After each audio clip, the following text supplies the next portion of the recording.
The Road to Nowhere by Emma Tobin. Read by Fiona Tuohy.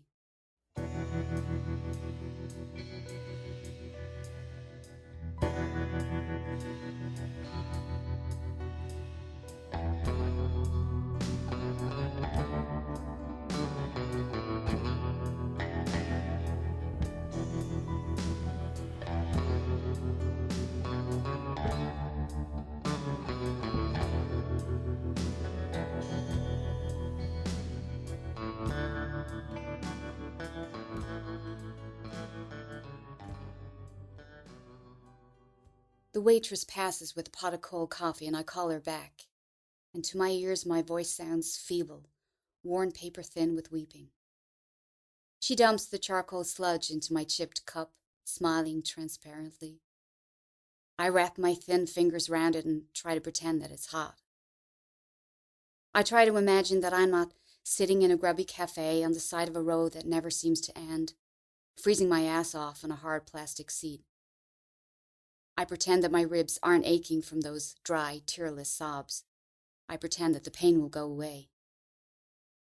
I pretend that I'm in the park and she's crying because the ducks have gone away, and the snow is crisp and aching cold in my fingers as I gather it into a ball.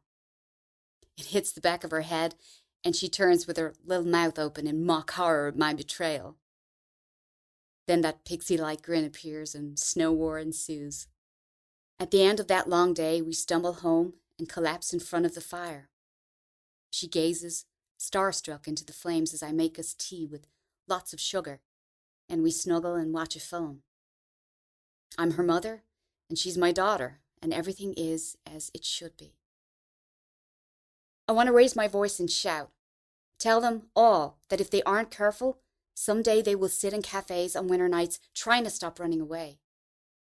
Instead, I bow my head and watch the black gloop swirling under the fluorescent light.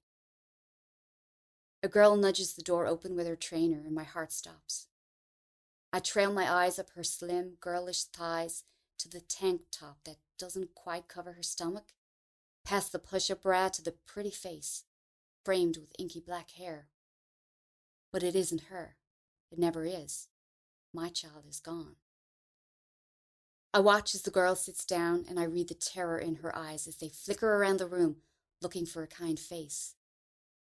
I sip my coffee indecisive as the waitress approaches her and she examines the menu with frightened eyes. She can't afford any of it. She might have a few dollars for a bus, but nothing more than that, and not enough to order anything to eat. She has a pretty smile that illuminates her whole face when he leans back to talk to her. He's a burly man, middle-aged, not tremendously good-looking, but it's enough to draw her in. "Hey there," he says, flashing an honest smile. "Hi." Her smile widens and a blush creeps into her cheeks. She ducks her head self-consciously as he angles his chair toward her. He looks around the room. "Are you here by yourself?" He sounds so concerned, his brows knit together, but his hands are twitchy. I shiver. "Yeah," she admits after a moment of deliberation. Her bottom lip wobbles. Oh, she's scared. So scared and so alone and in so much danger. "Where you headed?" He's leaning forward now, close enough to smell her perfumed sweat, that familiar, clammy scent of fear. Her eyes roam on the map on the wall behind his head, and she blurts the first date that comes to mind. "California?" She says it in a way that tells him she doesn't know where she's going. His eyebrows arch in what seems like genuine surprise. "No way!" he laughs. "I'm headed that way too." He takes a moment to consider something, looks at her again. "I could give you a ride if you want." "Really?" She lights up again. He nods sympathetically. There's an art to how honest he looks, how kind and safe. "Yeah, sure," he says. "I'll buy you dinner. No offense, but you look starved. Then we can get on the road." She doesn't stop to think as he waves the waitress over, and she responds with a vacant stare when he informs her that he's buying dinner for the girl. There are a few patrons who look up from their food and narrow their eyes at him like they know what he's doing, but no one says anything. When the food arrives, the girl devours it bashfully, telling him how she ran away from home because her parents were being a total drag, and that she's 16, but she isn't a kid. She can take care of herself. If only. If only. When she's finished sipping her Coke, he stands and tells her that he's going to the men's room and then they can set off. She nods enthusiastically and watches him as he slips out of the seat and strides away confidently, the door swinging shut behind him. She's placed all her flimsy trust in him. I'm on her like a flea on a rat. I stand pushing my coffee away and plant myself opposite her. She examines me with trusting eyes, and I realize that I pass her little test too. I ask her what her name is. Meg, she says, then sobers. Megan. She misses them now, the people who gave her that name. I ask her how long it's been since she ran away. She says 4 days. I sigh and remember what it was like after 4 days. I remember the agony, the churning guilt, and useless questions from the police who drank all our coffee. I answer them so eagerly, thinking that it might help. I reach my hand across the table, and slowly she lowers her dainty fingers into my palm.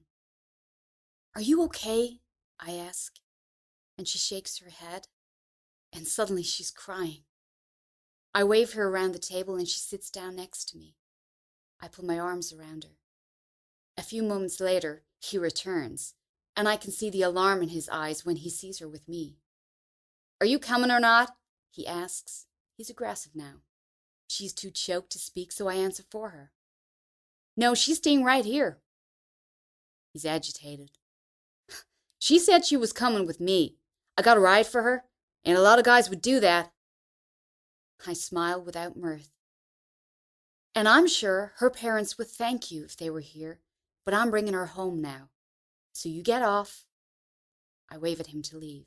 Go on.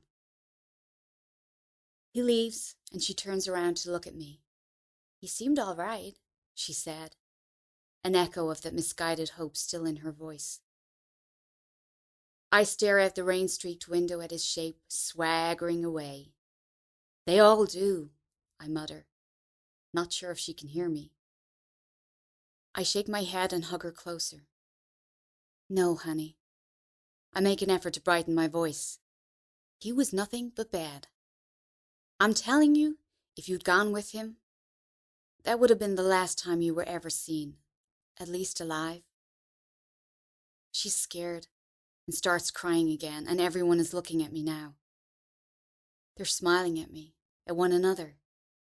Someone was brave enough to stop it.